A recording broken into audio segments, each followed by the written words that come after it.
բացող աչքերի պատճառով հեռուստասերիալում Ռեբեկան գնում է Նարինեին վերջին անգամ տեսնելու և ինքն իր համար հրաժեշտ տալու ու նաև ցանկանում է օգնել Սարային։ Նա մորն ասում է, որ Էլլան ինչ-որ մեկի ազդեցության տակ է և ակնհայտորեն տրամադրված է Սարայի դեմ, չնայած որ Սարան ոչ մի բանում մեղավոր չէ և միայն զոհ է։ Ռեբեկան նախքան ինքնասպանություն գործելը նույնիսկ մինչև վերջին րոպեն փորձում էր օգնել իր մտերիմներին։ Դա խոսում է նրա մարդկային բարձր արժեքների մասին և որ նա հասկացել ու զղջացել է իր սխալը։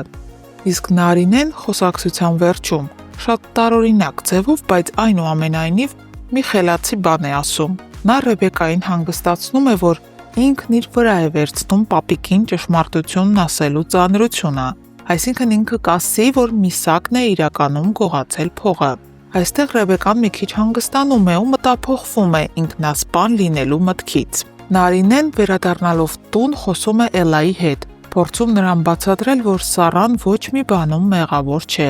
Ու այս անգամ արդեն Էլլան է հագել Ռեբեկայի դիմակը և կրկնում է նրա խոսքերը, որ Սարան բոլորի կողմից սիրված է, իսկ իրականում նրանից պետք է պաշտպանվել ու զգուշանալ։ Սարան էլ, ով գնացել էր Դիանայի տուն ու տևական ժամանակ թակում էր դուռը, չհանձնվելով ու հավատալով, որ վաղ թե ուշ այն կբացվի, հենց այդպես էլ լինում է։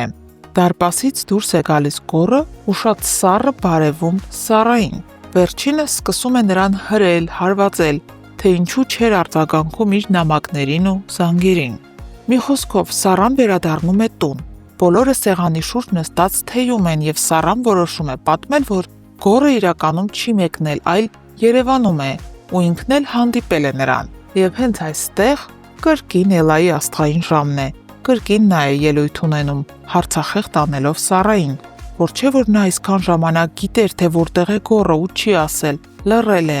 Սարան շոկի մեջ նայում է Էլլային, թե ինչպես է նման բանի մեջ իրեն կասկածում, երբ ինքը բոլոր հնարավոր ու անհնար միջոցների դիմել է Արմանին փրկելու համար։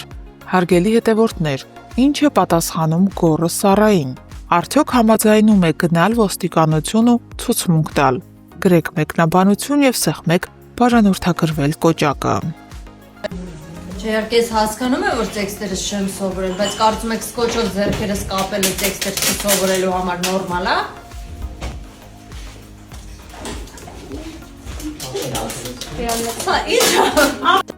Վերջերս մի քանի անգամ հարցրել եմ այս մատանին ինչ է նշանակում։ Դե սերիալը դիտողները գիտեն, որ Գոռն է Սարայի մատին դրել, նշանադրվել է, բայց մնացած մարդկանց հետաքրքրում է։ Ժողովուրդ ուղղակի դնում են, որ չկորցնեմ զուտ, որովհետև ես շատ հաճախ եմ իրեր կորցնում։ Միլենա ջան, հենց Միլենան տեսնում է ինձ, ասում է մատանին վզնաց։ Դրա համար չեմ անում, միայն 3 չեմ դրել, չեմ գրել։ Սարան այսօր չգիտես ինչի որոշել է, որ պետք է տանը մնա, չգա նկարահանման։ Դրա համար ես բռնագրավել եմ իր սենյակը և այստեղ եմ զգեստա փոխվելու։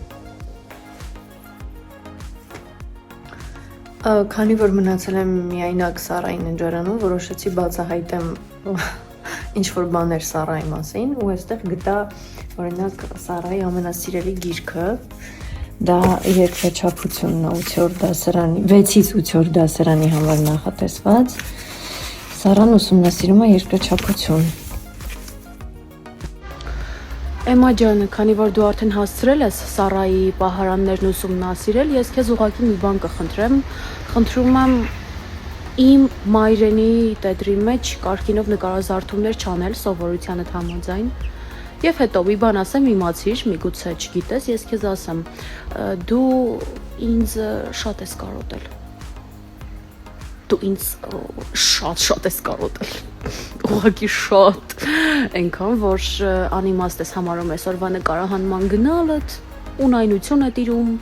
սենյակում շունչ չկա, էլի, շունչ չկա, չգիտեմ, դուրս արի խնդրում եմ։ Մի խոսքով դիմացիր, ես 2 օրից կգամ։ Էլկա ջան, դու կոնկրետ հարմարվել ես, հա, իմ սենյակում։ Եկել է դրսի շորերով նստել մահճակալիս վրա։ Ինչ կա։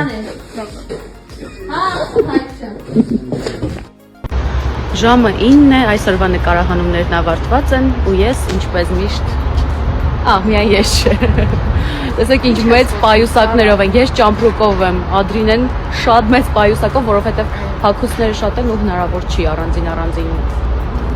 պայուսակներով բերել։ Ու այս դեպքում չենք ասում իրար բարի գիշեր, ասում են գնանք մի քանի ժամից տեսնենք։ Բայց լավ անցավ։ Միշտ։ Ակա։ Այս երևի առաջին դեպքն է, որ ես հիվանդ եմ ու ինքս պիտի ինձ խնամեմ։ Բայց մամայի սիրտը մի բան զգացել էր, որ հետս նանա էր ուղարկել։ Այս եղածրած ջրի մեջ մնացել է մոտ 15 րոպե։ Հիմա կլցնենք այս շատ փոքր բաժակի մեջ։ Խնդրում եմ չթափվես։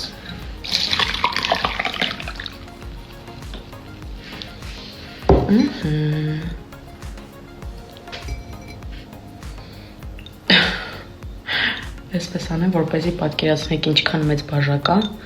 հետո որ թուղուց եմ նվեր ստացել։ Բայ։ Մենք այսօր եկել ենք շատ գեղեցիկ վայր նկարահանումների։ Նոնա։ Ողջույններ Տաքուկ միջավայրից։ Ողջույն։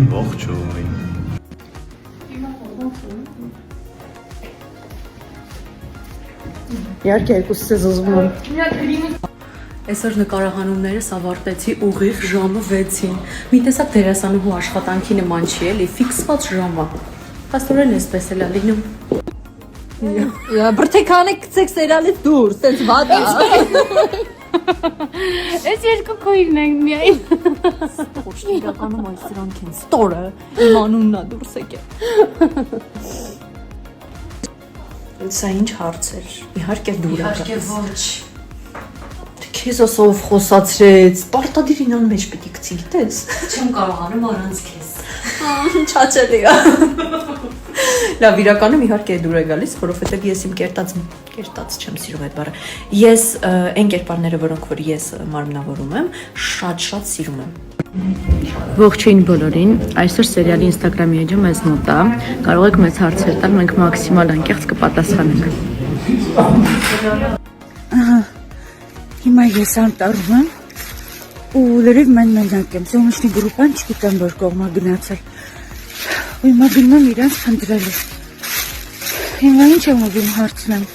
որ անտառում գիշերը մենակ մնամ, ոչ ոքի չգտնեմ, ինչ է լինելու, ինձ արջերն ու գայլերը կուտեն, մեկ էլ ոնց եմ կրակ վառելու։ Քարերս են իրար են խփում, արագ կայծա տալիս։ Խորհուրդներ տվեք, խնդրում եմ։ Ամենաշատը արջերից եմ վախենում։